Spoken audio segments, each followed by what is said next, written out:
السلام علیکم ورحمۃ اللہ وبرکاتہ۔ معزز سامعین، آج ہم تربوز کے بارے میں گفتگو کریں گے۔ تربوز میں پائے جانے والے اجزاء میں sodium, potassium, carbohydrate, fibre, sugar, protein, vitamin A, vitamin C, iron, magnesium, copper, vitamin B6، vitamin B1 اور وٹامن B5 پائے جاتے ہیں۔ مزاج کے لحاظ سے تربوز ترسرد ہے۔ فوائد میں تربوز اپنے اندر بہت سے فوائد رکھتا ہے۔ تربوز میں پانی اور شوگر کافی مقدار میں موجود ہوتی ہے، جیسا کہ گلوکوز، فریکٹوز اور سکروز وغیرہ۔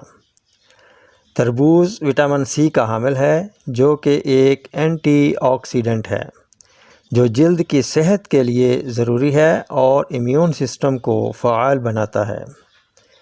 تربوز میں پوٹاشیم کی موجودگی اسے بلڈ پریشر اور دل کے امراض سے بچنے کے لیے معاون بناتی ہے۔ تربوز میں بیٹا کیروٹین ہوتا ہے، جو ہمارے جسم میں جا کر وٹامن اے میں تبدیل ہو جاتا ہے۔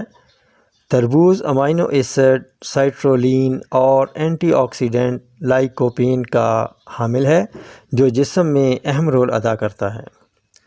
تربوز ہائی بلڈ پریشر کو نارمل کرتا ہے اور آرٹریز کی سختی کو کم کرتا ہے۔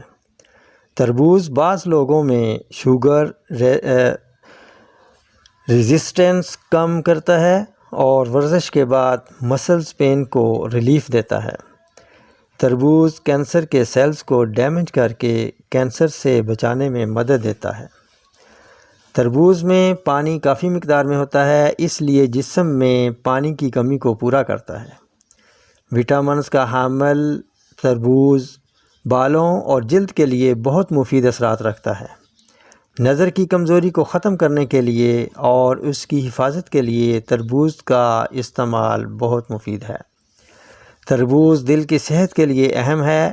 اس میں موجود پوٹاشیم اور دوسرے منرلز دل کو توانا اور صحت مند اور بہتر کارکردگی میں معاونت فراہم کرتے ہیں۔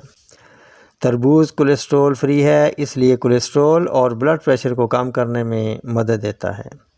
تربوز انفلامیشن کو ختم کرتا ہے، کیونکہ اینٹی انفلامیٹری پراپرٹی رکھتا ہے۔ اس طرح پرانے امراض جو انفلامیشن کے نتیجہ میں رونما ہوتے ہیں ان سے بچاتا ہے۔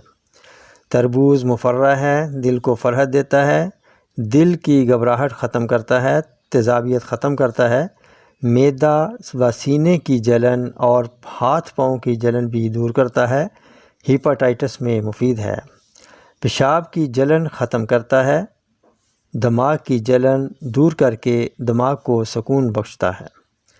تربوز وٹامنز کا حامل ہے، اس لیے نظام ہضم اور اعصابی نظام پر بہت اچھے اثرات ڈالتا ہے۔ بھوک لگاتا ہے، منہ کے کڑوے ذائقے کو ٹھیک کرتا ہے، قبض رفع کرتا ہے۔ تربوز میں سائٹرولین کی موجودگی خون کا دوران اعضائے سفلی کی طرف کرتا ہے، جس سے ازدواجی وجاہت عروج پاتی ہے۔ تربوز نباتاتی اجزائے معصرہ کا حامل ہے۔ تربوز کے بیج میں میگنیشیم کی کافی مقدار ہوتی ہے، جو ہماری ہڈیوں کی صحت کے لیے ضروری اور اہم ہے، اور دل کی صحت کے لیے اور قوت مدافعت کو بڑھانے کے لیے بہت اہم ہے۔ اور اس میں آئرن بھی شامل ہوتا ہے، جو ہیموگلوبن کو بڑھانے میں اہم رول ادا کرتا ہے۔ تربوز کے بیج میں زنک بھی ہوتی ہے، جو نروس سسٹم کی بہتر کارکردگی کے لیے ضروری ہے۔ قوت مدافعت بڑھاتی ہے، حواس خمسہ کو طاقت دیتی ہے۔ جہاں اتنے فوائد ہیں وہاں کچھ احتیاط بھی ہے۔ تر سرد مزاج کا حامل تربوز چاولوں کے بعد نہ کھانا چاہیے، ہیضہ ہو سکتا ہے۔ دہی کی لسی یا دودھ کی لسی اور تربوز اکٹھا استعمال نہیں کرنا چاہیے۔ تربوز کے بعد پانی نہ پئیں۔ باسی گلا ہوا جالے دار تربوز استعمال نہ کریں، نظام ہضم کو ڈسٹرب کرے گا۔ تربوز کالی مرچ اور نمک لگا کر کھانا نظام ہضم کو تقویت دیتا ہے اور بھوک لگاتا ہے۔ بازاری کٹا ہوا مکھیوں کے جھرمٹ میں پڑا تربوز مضر صحت ہوتا ہے۔ تھوڑا کھائیں، اچھا کھائیں۔ انہی الفاظ کے ساتھ اب اجازت چاہوں گا، پھر ملیں گے اگلی ویڈیو میں ایک نئے ٹاپک کے ساتھ۔ تب تک کے لیے اجازت دیجیے۔ السلام علیکم ورحمۃ اللہ وبرکاتہ۔